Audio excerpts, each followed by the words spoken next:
Hello everyone! In this video, we will be going through how to do the herringbone stitch in crochet. This is a vest I'm working on, and I worked on it from the side because this is how the herringbone stitch works. The herringbone stitch consists of two very different rows that are repeated over and over and stacked on top of each other by flipping the work. So let's get started. I am using the Karen Blossom Cakes yarn with a 7mm hook. You want to use an oversized hook for this stitch so that you don't end up with a hard fabric in the end. We begin with a number of chains. It doesn't matter how many, so just make however many chains you need. Once we have the chains, we are ready to start row 1. And row 1 begins with chain 1. And skipping that chain that you just made, hook into the first stitch and make a single crochet. I am hooking through the back loop of the chain just to get a neat edge at the bottom. Looking at that single crochet we just made, you can see the leftmost leg of the V that just formed. Hook through that leg and then hook through the next stitch, yarn over, pull through, yarn over, pull through all 3 loops. And that is your first herringbone stitch. Again, you can see that leftmost leg right there. Hook through and hook through the next stitch.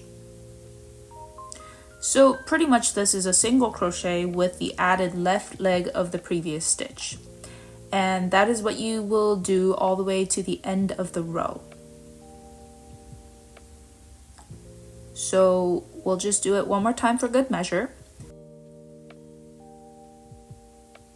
Pick up that leftmost leg, hook through the next stitch,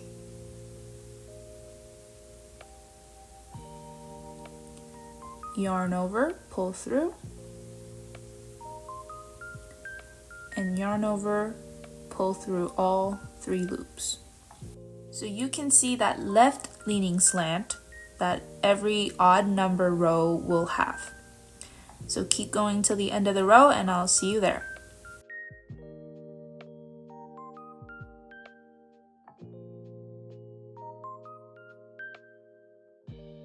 This is the end of row 1, which is only half of the herringbone stitch. Now to begin row 2, we start with chain 1 and you turn this way. Now row 2 is where it gets unusual, but I'll try to help simplify what we're doing. You can think of it like when we make a single crochet, we hook from the front to back with the yarn behind the hook. But in row 2 of herringbone stitch, we will be hooking from the back to the front with the yarn in front of the hook. We are essentially making single crochets from the back to the front while picking up each left leg of the previous stitch. But first, there is no previous stitch, so we begin with a single crochet. Hook through the first stitch, but pick up this bar, so you'll have 3 bars on your hook. Now pull through, and yarn over, pull through. That will be your flipped single crochet. Now bring your hook behind the yarn again. We are picking up the leftmost leg that you see here.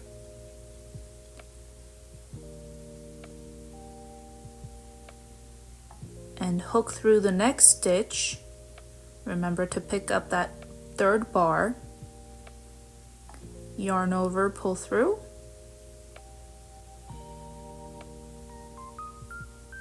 And yarn over, pull through all 3 loops. One more time. Pick up the leftmost leg, hook through the next stitch, picking up the 3rd bar. You can see 1, 2, 3. Yarn over, pull through, then yarn over,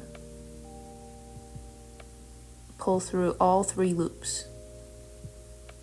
And this is the wrong side, so when we look at the right side, we will see the right leaning slant of each stitch. So I'll show it to you one more time. So this second row of the herringbone stitch is just very weird and unusual, but once your hands get used to it, it'll work up pretty quickly. Now keep going until you reach the end of the row.